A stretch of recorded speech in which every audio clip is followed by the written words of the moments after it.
My dear students, doctor James Tyler Kent രചിച്ച lectures on homoeopathic materia medica എന്ന പുസ്തകത്തെ ആധാരമാക്കിയുള്ള ഈ പ്രോഗ്രാമിലേക്ക് നിങ്ങൾക്ക് ഏവർക്കും വീണ്ടും സ്വാഗതം. നമ്മൾ ഈ യൂട്യൂബ് പരമ്പരയുടെ 130ാമത്തെ എപ്പിസോഡിലാണ് എത്തി നിൽക്കുന്നത്.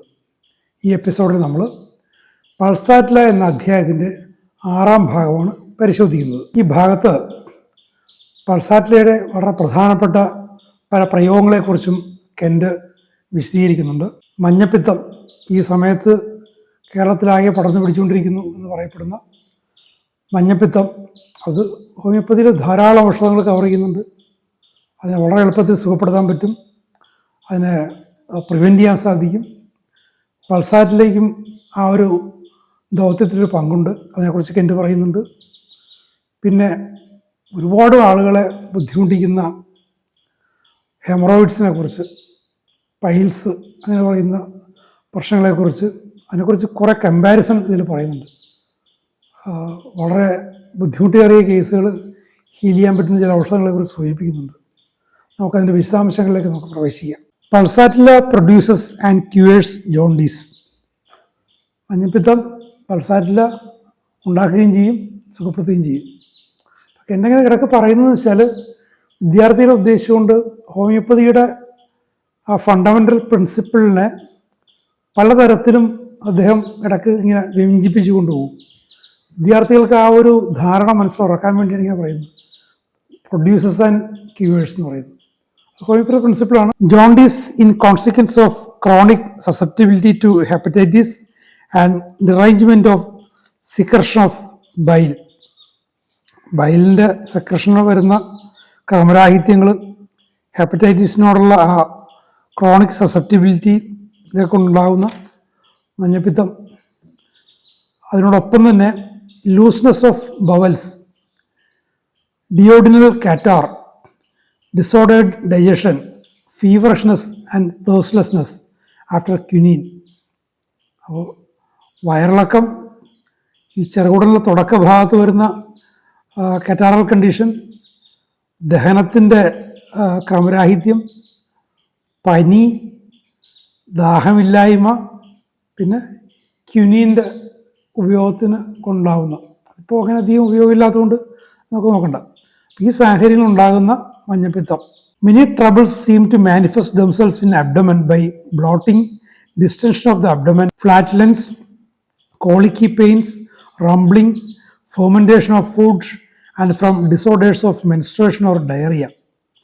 അപ്പോൾ പൾസാറ്റിൽ ഒരുപാട് പ്രശ്നങ്ങൾ മാനിഫെസ്റ്റ് ചെയ്യുന്നത് വയറിലാണ്, അബ്ഡോമിനിൽ, അടിവയറിൽ. അത് വീർത്തുകെട്ടൽ, ഇങ്ങനെ ചെണ്ട പോലെ വീർത്തിരിക്കൽ, വായു എന്ന് പറയൽ, വല്ലാത്ത വേദനകൾ, ഇരമ്പം, വയറിൽ ഇരക്കൽ, ഇങ്ങനെ പുളിച്ചത് കെട്ടൽ, ഭക്ഷണം പുളിക്കൽ, മെൻസ്ട്രേഷൻ്റെ ക്രമരാഹിത്യത്തെ തുടർന്നോ വയറിളക്കത്തെ തുടർന്നോ ഉണ്ടാകുന്ന വയറിൻ്റെ പ്രശ്നങ്ങൾ, ഇതെല്ലാം പൾസാറ്റിലെ കവർ ചെയ്യുന്നതാണ്. അതിൻ്റെ ജനറൽ കണ്ടീഷൻ എഗ്രി ചെയ്യുകയാണെങ്കിൽ. In a woman about to menstruate, there is bloating of abdomen, stuffed feeling, has to throw off her clothes, cannot wear stays, wants to get into loose dress or go to bed, so extremely puffed is she. വല്ലാതെ ഇങ്ങനെ ചൂട് കൊണ്ട് ഉഷ്ണിച്ച് വിങ്ങി ശരീരമൊക്കെ വീർത്ത് കെട്ടിയൊരവസ്ഥ വരുന്നതുകൊണ്ട് ഈ ആർത്തവത്തിന് സന്നദ്ധരായിരിക്കുന്ന, ആർത്തവത്തിന് സജ്ജരായിരിക്കുന്ന സ്ത്രീകളിൽ വരുന്ന പ്രശ്നങ്ങൾ, വയറിങ്ങനെ വീർത്ത് കെട്ടിയിരിക്കുന്നു, ആകെ തിങ്ങി ഞെരുങ്ങിയ ഒരു ഫീല്, ഈ ഉഷ്ണവും ഈ ഞെരുക്കമൊക്കെ കൊണ്ട് കട്ടിയുള്ള വസ്ത്രങ്ങളൊക്കെ അഴിച്ചു കളയേണ്ടി വരും. അതിൻ്റെ ലൂസായിട്ടുള്ള അയഞ്ഞ വസ്ത്രങ്ങൾ ധരിക്കണം, അല്ലെങ്കിൽ കിടക്കയിൽ പോയി കിടക്കണം. അങ്ങനത്തെ ഒരു അവസ്ഥ. Associated with this abdominal manifestation, the face and lips become bloated and puffed, the eyes red and the feet puffed so that she cannot wear her shoes. അപ്പോൾ ഇതുമായിട്ട് ബന്ധപ്പെട്ട് അബ്ഡോമിനൽ ട്യൂമിഫാക്ഷൻ, വയറിങ്ങനെ വീർത്ത് കെട്ടലുണ്ട്, മുഖവും ചുണ്ടുകളും ഇങ്ങനെ വീർത്ത് കെട്ടി ഇരിക്കുന്നു, കണ്ണ് ചുവന്നിരിക്കുന്നു, കാല് ഇങ്ങനെ വിങ്ങിയിരിക്കുന്ന കാരണം ഷൂസ് ധരിക്കാൻ പറ്റുന്നില്ല. There is also a sensation of dragging down, a sense of great weakness commonly related to the menstrual disturbance or uterine disorders. അപ്പോൾ ഇതോടൊപ്പം ആന്തരാവയവങ്ങളെ താഴേക്ക് ഇങ്ങനെ വലിഞ്ഞു പോകുന്ന പോലത്തെ ഒരു അവസ്ഥ. കുടലും ആമാശയവും ഗർഭാശയവും ഒക്കെ ഇങ്ങനെ താഴേക്ക് ഇങ്ങനെ വലിഞ്ഞു പോകുന്നൊരവസ്ഥ പ്രൊലാപ്സിസിലൊക്കെ പൾസാറ്റിൽ വരുന്നുണ്ട്. അപ്പം അതിൻ്റെ ഒരു സൂചന ഇവിടെയും പറയുന്നത്. ഇതെല്ലാം മെൻസ്ട്രൽ ഡിസ്റ്റർബൻസുമായിട്ട് ബന്ധപ്പെട്ടോ യൂട്രൈൻ ഡിസോർഡേഴ്സുമായിട്ട് ബന്ധപ്പെട്ടോ സാധാരണ വരുന്ന അവസ്ഥകളാണിത്. ഈ ഡ്രാഗിങ് ഡൗൺ, ഇങ്ങനെ തൂങ്ങി വലിഞ്ഞു കിടക്കുന്ന അവസ്ഥകൾ. അതിനൊക്കെ ജനറൽ കണ്ടീഷൻസ് എഗ്രി ചെയ്യുകയാണെങ്കിൽ പൾസാറ്റിൽ ഹീൽ ചെയ്യും.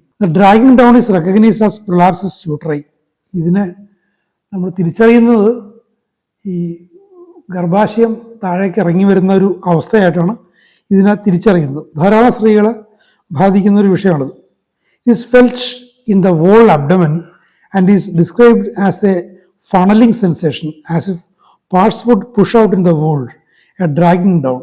അപ്പോൾ ഇത് യൂട്രസിൻ്റെ അയഞ്ഞ് താഴേക്ക് തൂങ്ങലായിട്ട് ഫീൽ ചെയ്യുന്നു. ഇത് യൂട്രസ് മാത്രമല്ല, അടിവയറിൽ മൊത്തം ഫീൽ ചെയ്യുന്നു. നമ്മുടെ വയറ്റിലെ ആന്തരാവയവങ്ങളെല്ലാം പുറം ലോകത്തേക്ക് തള്ളിപ്പോകുന്നു. ഫണലിലൂടെ, ഒരു ചോർപ്പിലൂടെ പുറത്തേക്ക് പോകുന്നത് പോലെ പോകുമോ എന്ന് തോന്നുന്ന തരത്തിലുള്ള ഫീല്. ഒത്തിരി സ്ത്രീകൾക്ക് ഇത്തരം ബുദ്ധിമുട്ടുകൾ അനുഭവപ്പെടുന്നവരുണ്ട്. അവരെയൊക്കെ പൾസാറ്റിൽ മാത്രമല്ല നിരവധി ഔഷധങ്ങളിൽ ഇത്തരം ലക്ഷണങ്ങളുണ്ട്. ജനറൽ കണ്ടീഷൻസ് നോക്കി എഗ്രി ചെയ്യുകയാണെങ്കിൽ പൾസാറ്റിലെയും അല്ലെങ്കിൽ മറ്റു ഔഷധങ്ങളും അവരെ ഹീൽ ചെയ്യും. Troublesome chronic constipation, stools large, hard and difficult to expel. വളരെ പ്രയാസമേറിയ പഴകിയ മലബന്ധം പൾസാറ്റിൽ കവർ ചെയ്യുന്നുണ്ട്.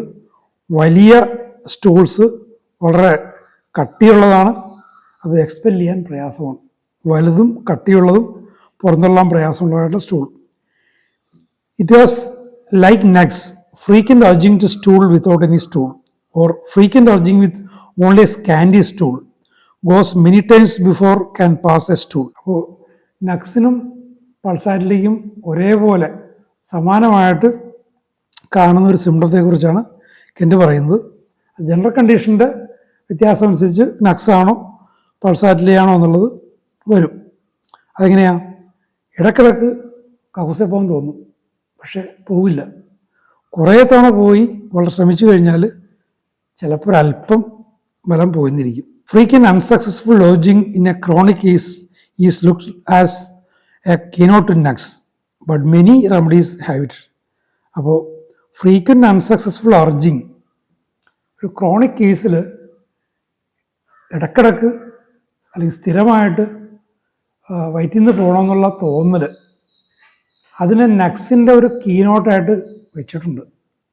പക്ഷേ ഈ കീനോട്ടെന്ന് പറയുന്ന ആ ഒരു സമ്പ്രദായത്തിനോട് തനിക്കുള്ള ശക്തമായ വിയോജിപ്പ്, അത് വ്യക്തിപരമായ വിയോജിപ്പല്ല, ഹോമിയോപ്പതിയുടെ തത്വങ്ങളിൽ അധിഷ്ഠിതമായ, ഹോമിയോപ്പതിയുടെ ഫിലോസഫിയിൽ അധിഷ്ഠിതമായ ഒരു വിയോജിപ്പാണത്. ആ വിയോജിപ്പ് തരം കിട്ടുമ്പോഴൊക്കെ കെൻറ്റ് പ്രയോഗിക്കും. എനിക്ക് തോന്നുന്നു ഇത്തരം കാരണങ്ങൾ കൊണ്ടാണെന്ന് തോന്നുന്നു കെൻറ്റിൻ്റെ ഈ പുസ്തകത്തെ ഹോമിയോപ്പതി പാഠ്യപദ്ധതിയുടെ പടിക്ക് പുറത്തു നിർത്തിയിരിക്കുന്നത്. അത് എന്തെങ്കിലും ആയിക്കോട്ടെ, പക്ഷേ ഈ പറയുന്ന വാസ്തവമാണ്. നക്സിനെ കീനോട്ടായിട്ട് വെച്ചിരിക്കുന്നത്, പക്ഷേ പലതിലുമുണ്ട്. അങ്ങനെ പറയുമ്പോൾ കീനോട്ടെന്ന് പറയുന്നതിൽ അർത്ഥമില്ല. ഒരു താക്കോല് പല താളുകൾക്ക് ഉപകരിക്കുമെങ്കിൽ, ഒരു താക്കോലിന് പല താളുകൾ തുറക്കാൻ പറ്റുമെങ്കിൽ പിന്നെ അത് താക്കോൽ എന്ന് പറയുന്നൊരു കാര്യമില്ലല്ലോ. അതാണ് കെൻറ്റിയുടെ പറയുന്നത്. ഇവിടെ പൾസാറ്റിലെയും നക്സും ഒരു ഔഷധത്തിൻ്റെ ജനറൽ കണ്ടീഷനാണ് പ്രധാനപ്പെട്ട കാര്യം. നന്നായിട്ട് പ്രൂവ് ചെയ്ത എല്ലാ ഔഷധങ്ങൾക്കും അതിൻ്റേതായിട്ടുള്ള തന്മയുള്ള ഒരു പൊതു സ്വഭാവമുണ്ട്. അതുപോലെ രോഗികൾക്കും തനതായിട്ടുള്ള ഒരു രോഗാവസ്ഥ, അവരുടെ വ്യക്തിത്വത്തിലും അവരുടെ ശാരീരിക, മാനസിക, ബൗദ്ധിക, ദൈക്ഷണിക അവസ്ഥകളിലും അധിഷ്ഠിതമായിട്ടുള്ളൊരു പൊതു ചിത്രമുണ്ട്. ഇത് തമ്മിലുള്ള താരതമ്യമാണ് ഹോമിയോപ്പതിയിൽ ഏറ്റവും പ്രധാനപ്പെട്ട കാര്യം. അങ്ങനെ തുടർന്ന് വരുന്നതാണ് മറ്റ് പർട്ടിക്കുലർ കണ്ടീഷൻസ്. ചില കേസുകളിൽ കൺഫ്യൂസിങ് കണ്ടീഷൻസ് ഉണ്ടാകാം, സിംപ്റ്റംസ് കിട്ടാത്ത അവസ്ഥകളുണ്ടാകും. അതൊക്കെ അപവാദങ്ങളാണ്. ആ അപവാദങ്ങളെക്കുറിച്ചും പല സ്ഥലങ്ങളിലും കെൻറ്റ് പ്രതിപാദിച്ച് പോകുന്നുണ്ട്. ചില കണ്ടീഷനിൽ ഒരു ടിപ്പിക്കൽ സിംപ്റ്റം വെച്ച് കൊടുക്കാമെന്ന് പറയുന്നുണ്ട്. ഇവിടെയും തുടർന്ന് അങ്ങനത്തെ ഒരു ഔഷധത്തെക്കുറിച്ച് പറയുന്നുണ്ട്. Pulsatilla is one. അപ്പോൾ പല ഔഷധങ്ങളിൽ ഈ ലക്ഷണങ്ങളുണ്ട്, അതിലൊന്ന് പൾസാറ്റിലെയാണ്. The diarrhoea and bowel symptoms of pulsatilla are worse in the evening and during night. വയറുമായിട്ട് ബന്ധപ്പെട്ട പ്രശ്നങ്ങൾ, വയറിളക്കത്തിൻ്റെ പ്രശ്നങ്ങളൊക്കെ സായാഹ്നത്തിലും രാത്രിയിലും ആണ് കൂടുന്നത്. That is the stools are worse at night. അപ്പോൾ അതിനർത്ഥം രാത്രിയാകുമ്പോൾ ഈ സ്റ്റൂൾസിൻ്റെ കാര്യം വളരെ മോശമാകുമെന്നാണ് അർത്ഥം മനസ്സിലാക്കേണ്ടത്. The stomach, throat and mouth symptoms are worse in the morning. അതേസമയം വയറുമായിട്ട് ബന്ധപ്പെട്ട പ്രശ്നങ്ങൾ, തൊണ്ടയുടെ പ്രശ്നങ്ങൾ, വായയുടെ പ്രശ്നങ്ങൾ രാവിലെയാണ് കൂടുതൽ വഷളാകുന്നത്, aggravation. The mental symptoms are worse in the evening. മാനസിക ലക്ഷണങ്ങൾ വൈകുന്നേരവും വർദ്ധിക്കും. നേരത്തെ പറഞ്ഞിട്ടുള്ള കാര്യങ്ങളാണ്. അപ്പോൾ ആ ഒരു സമയത്തിൻ്റെ വ്യത്യാസം പല രോഗികളിലും ഇത്തരം അവസ്ഥകൾ, ആളുകൾ അതിനെക്കുറിച്ച് അമ്യൂസ്ഡാണ്, എന്തുകൊണ്ട് ഇങ്ങനെ സംഭവിക്കുന്നു. പക്ഷേ ആ രോഗിയുടെ പൊതു അവസ്ഥയുടെ ഒരു ലക്ഷണമാണത്. അത് പൾസാറ്റിലേക്ക് അത് കവർ ചെയ്യുന്നുണ്ട്. ഇനി ഹെമറോയിഡ്സിനെ കുറിച്ചുള്ള വളരെ ശ്രദ്ധേയമായ ചില നിരീക്ഷണങ്ങളാണ് വരുന്നത്. Most troublesome constipation with haemorrhoids, violent pains in the haemorrhoids, worse by lying down, amel from gentle motion, worse from the warmth of the bed, better moving about in the open air. ഇതെല്ലാം modalities എല്ലാം പൾസാറ്റിലുള്ള പൊതു modalities തന്നെയാണ്. പക്ഷേ അത് കോൺസ്റ്റിപ്പേഷനുമായിട്ടും ഹെമറോയിഡ്സുമായിട്ടും ഒക്കെ ബന്ധപ്പെട്ടും വരുന്നുണ്ട്. അത് വളരെ ആശ്വാസജനകമായിട്ടുള്ള കാര്യമാണ്. ഒത്തിരി മനുഷ്യരെ സുഖപ്പെടുത്താൻ അത് ഉപകരിക്കും. അപ്പോൾ ഹെമറോയിഡ്സ് ഉള്ള വളരെ കഠിനമായ പ്രയാസമേറിയ മലബന്ധം, ഹെമറോയിഡ്സിൽ വല്ലാത്ത വേദന, കിടക്കുമ്പോൾ കൂടും, ചെറിയ നടപ്പുകൊണ്ട്, പതുക്കെയുള്ള നടപ്പുകൊണ്ട് അതിന് ശമനം കിട്ടും, കിടക്കയുടെ ചൂടുകൊണ്ട് വർദ്ധിക്കും, തുറന്ന വായുവിൽ നടക്കുമ്പോൾ കുറയും. അതെല്ലാം പൾസാറ്റിലെ general condition. She becomes so nervous in a room while at rest that the pain seem intensified and she must move out. സാധാരണ അവസ്ഥ തന്നെ. ഒരു കിടക്കയിലാകുമ്പോൾ, വിശേഷം സ്ത്രീകളിലാണ് വരുന്നത്, വേദനകൾ വല്ലാതെ വർദ്ധിക്കും. അപ്പോൾ പതുക്കെ നടക്കണം, കഴിവതും ഓപ്പൺ എയറിൽ. ഇത് പ്രൂവറെ കോട്ട് ചെയ്തിരിക്കുകയാണ്. Haemorrhoids painful, protruding, blind, with itching and stitches in anus. അപ്പോൾ ഹെമറോയിഡ്സ് വല്ലാതെ വേദനയുള്ളത്, പുറത്തേക്ക് തള്ളി വരുന്നത്, ചൊറിച്ചിലുള്ളത്, സ്റ്റിച്ചിങ് ഏനസിൽ കുത്തുന്ന പോലത്തെ വേദന ഉണ്ടാക്കുന്നത്. The aggravation from lying down in extremely painful hemorrhoids is contrasted with ammonium carb. അപ്പോൾ ഈ കിടക്കുമ്പോൾ വല്ലാത്ത വേദന ഉണ്ടാകുന്ന ഹെമറോയിഡ്സിൻ്റെ കാര്യം വരുമ്പോൾ അമോണിയം കാർബുമായിട്ടൊരു കോൺട്രാസ്റ്റ് ഉണ്ട്. പൾസാറ്റിലേക്ക് കിടക്കുമ്പോൾ വല്ലാത്ത വർധനയാണ്.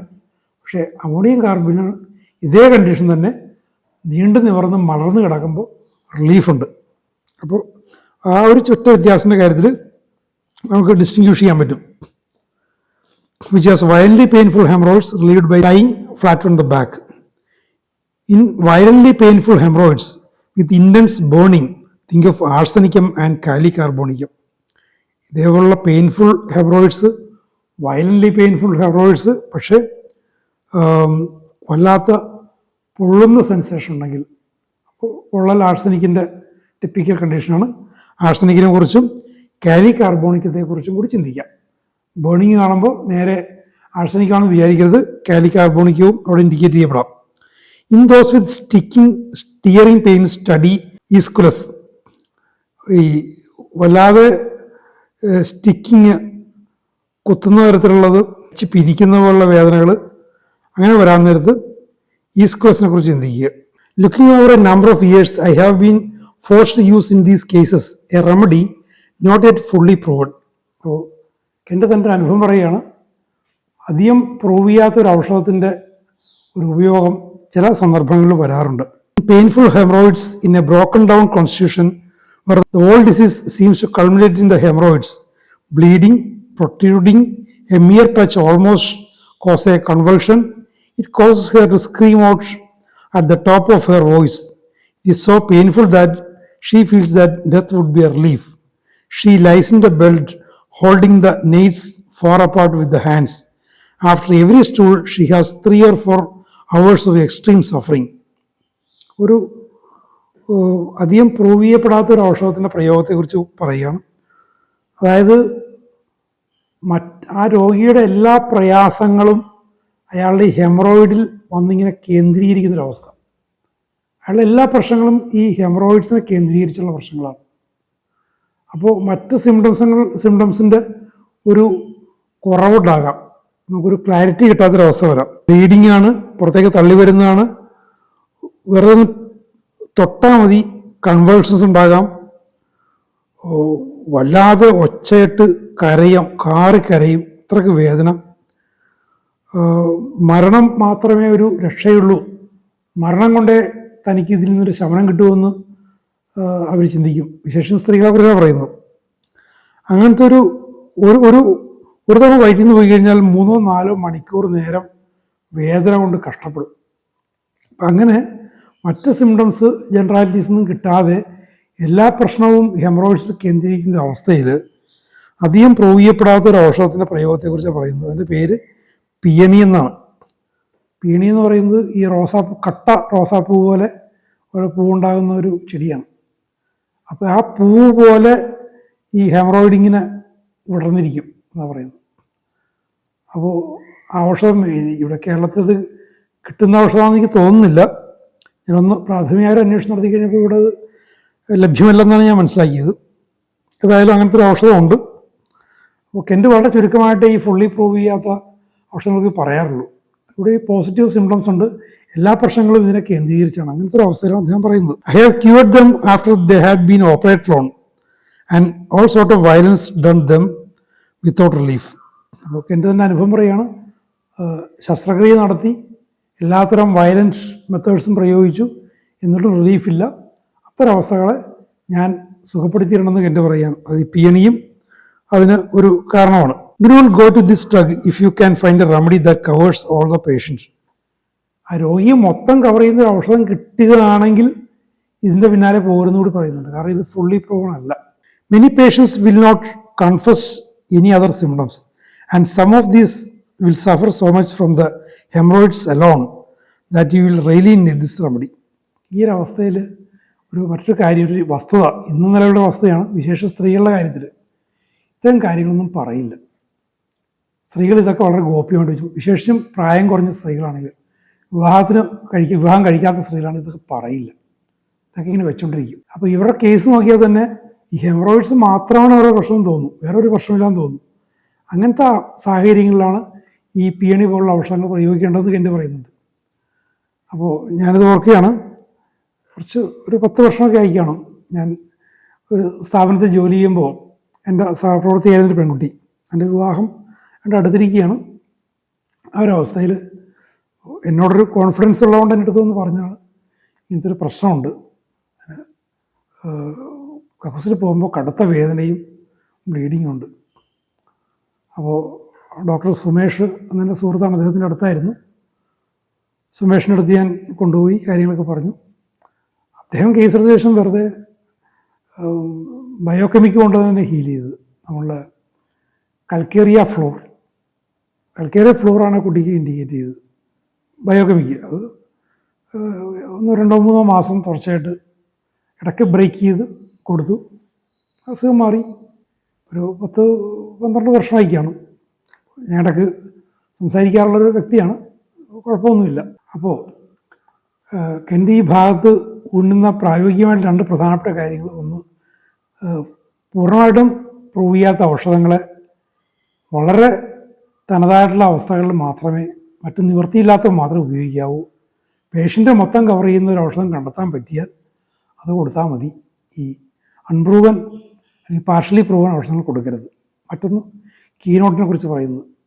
കീനോട്ടെന്ന് പറയുന്ന സാധനം മറ്റു പലതിലും കണ്ടു കഴിഞ്ഞാൽ പിന്നെ ആ കീനോട്ടെന്ന് പറയുന്നതിൽ അർത്ഥമില്ല. കാര്യങ്ങൾ നിങ്ങളുടെ പ്രാക്ടീസിൽ എപ്പോഴും ഓർമ്മിക്കുക. പൾസാറ്റിലെ കുറിച്ചുള്ള കൂടുതൽ വിവരങ്ങൾ, പ്രസവമായിട്ട്, ഗർഭകാലമായിട്ട് ബന്ധപ്പെട്ട് പൾസാറ്റിൽ എപ്പോഴും ഉപയോഗം വരുന്ന ചില കാര്യങ്ങൾ അടുത്ത ഭാഗത്ത് പറയുന്നുണ്ട്. നമുക്ക് അടുത്ത എപ്പിസോഡിൽ അതിനെക്കുറിച്ച് കേൾക്കാം. അടുത്ത എപ്പിസോഡുകൂടി പൾസാറ്റിൽ എന്ന അധ്യായം അവസാനിക്കുകയാണ്. Thank you very much for watching.